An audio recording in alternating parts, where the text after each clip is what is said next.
Bonjour à tous, on se retrouve aujourd'hui pour une nouvelle vidéo. Aujourd'hui, je voulais vous parler de la place que le yoga a dans ma vie.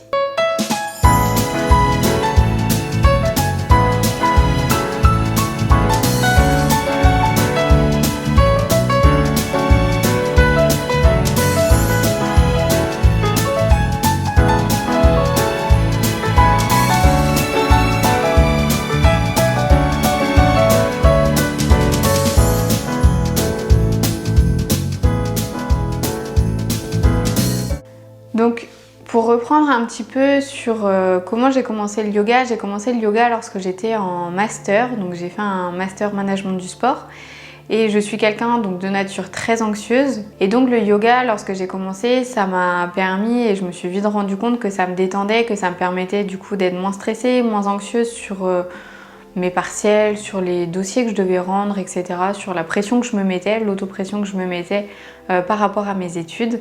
Donc le yoga m'a beaucoup aidée à cette période-là de ma vie pour pouvoir avancer, on va dire, plus sereinement dans mes études, sans me mettre, toujours en me mettant une certaine pression, mais du coup en arrivant et en essayant de relativiser au maximum. Et donc le yoga m'a vraiment beaucoup aidée là-dessus. Donc comment ça m'a aidée? C'est-à-dire qu'en fait, dès que je sentais le stress monter, lors des oraux notamment, parce que c'était l'exercice dans lequel j'étais moins à l'aise, alors au fur et à mesure, je me suis sentie déjà un petit peu plus à l'aise, je prenais un petit peu plus confiance en moi. Et donc le yoga m'aidait justement, notamment avec la respiration, avec la méditation, à me calmer, à prendre 2-3 respirations pour vraiment venir me recentrer sur moi-même, sur mon corps, sur ma respiration et pour pouvoir repartir de manière beaucoup plus zen, beaucoup plus fluide et puis avec moins de stress. C'est à ce moment-là, lorsque je faisais mes études, que je sentais que ça avait des bienfaits sur moi, sur mon comportement, sur mon corps également, parce que je m'assouplissais un petit peu, je devenais aussi un petit peu plus tonique forcément dès qu'on fait une activité sportive. Même si je faisais d'autres activités sportives comme de la musculation, on va dire du renforcement musculaire, de la course à pied. Enfin, je fais toujours ce genre de pratique, mais c'est vrai que la pratique, la majeure partie du temps, je pratique quand même du yoga. Mais du coup, ça me permettait aussi de m'assouplir et de continuer à me tonifier. Donc c'est à ce moment-là que j'ai compris que le yoga commençait vraiment à prendre une place assez importante dans ma vie de tous les jours, puisque je m'étais instauré une routine où je faisais notamment les salutations au soleil pour bien me réveiller. Ça me permettait de démarrer du bon pied parce que je démarrais avec une pratique dès le matin, dès mon réveil, où j'étais vraiment centrée sur moi, sur rien d'autre, pas sur ce que j'avais à faire dans la journée, pas sur d'autres personnes. J'étais vraiment avec moi-même pour me réveiller tranquillement, réveiller mon corps, réveiller mon esprit, ma respiration. Et c'est vraiment quelque chose que j'aimais faire à ce moment-là, que je fais moins en ce moment, mais que j'aimerais bien reprendre. Mais j'ai un rythme de vie qui est un petit peu changé, donc qui est pas forcément, où c'est pas forcément facile de le mettre en place tous les jours, mais c'était quelque chose que j'appréciais vraiment faire. Je prenais 5-10 minutes tous les matins à mon réveil, juste pour moi, juste pour mon corps, juste pour mon esprit. Je me réveillais tranquillement. Sans personne, et c'était vraiment quelque chose que j'adorais faire.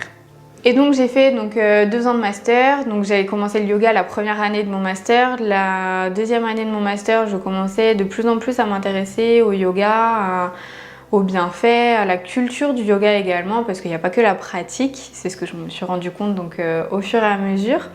À force de faire des vidéos, à force de faire des séances, etc., je me suis aperçue que c'était pas que un joli enchaînement qu'on pouvait voir sur les réseaux. Et du coup, j'ai commencé à m'intéresser un petit peu plus, et puis c'était quelque chose que vraiment je sentais qui était bon pour moi. Enfin, c'était quelque chose dans lequel je me reconnaissais beaucoup, parce que les autres pratiques que je pouvais faire, comme la musculation, le renforcement musculaire, la course, c'est des choses que j'aime bien. Mais c'est pas quelque chose qui me prend en tripe, on va dire. C'est quelque chose que j'aime bien faire de temps en temps, mais si j'ai pas trop de motivation, je vais pas aller chercher beaucoup plus loin. Enfin, je vais le faire quand même si j'ai prévu de le faire, mais voilà, je vais pas forcément aller me dépasser, aller je serais pas autant enthousiaste d'aller faire une séance de musculation, de renforcement musculaire ou une séance de course qu'une séance de yoga. Ça c'est clair et net.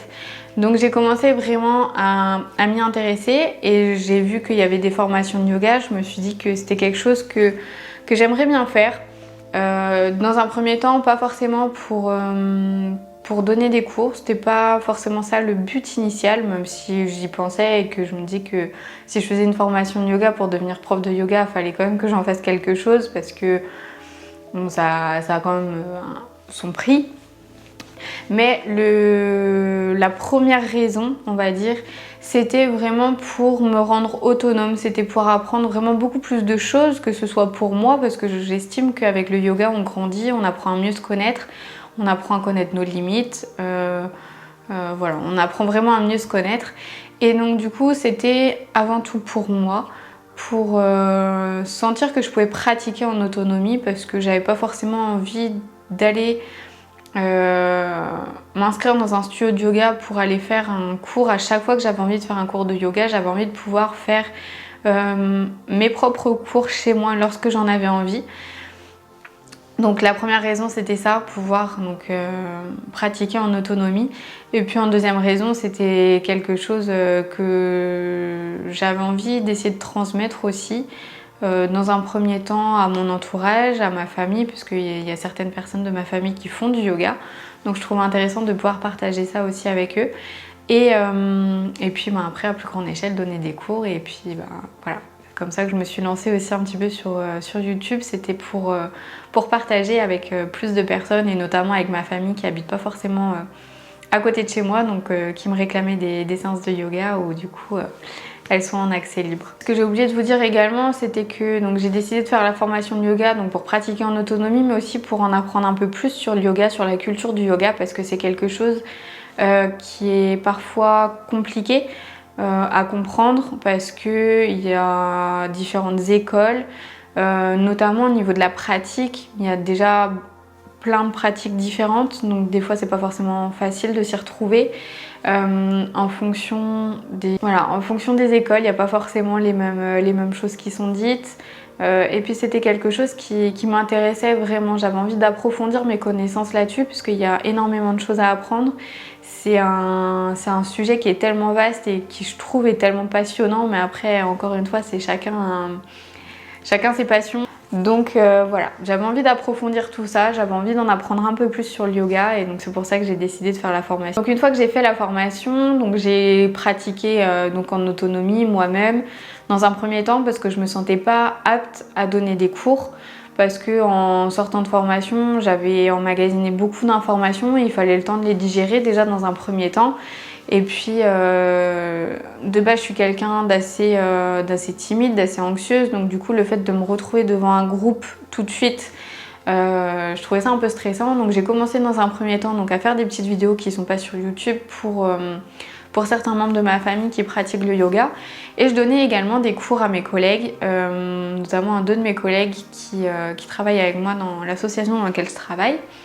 Et donc le midi, on prenait des fois une petite pause d'une demi-heure où je leur donnais un petit cours. Donc ça me permettait de rôder, on va dire, un petit peu mon discours et d'apprendre à mieux expliquer les choses, parce que dans un premier temps, c'est pas forcément évident d'avoir les bonnes indications au bon moment.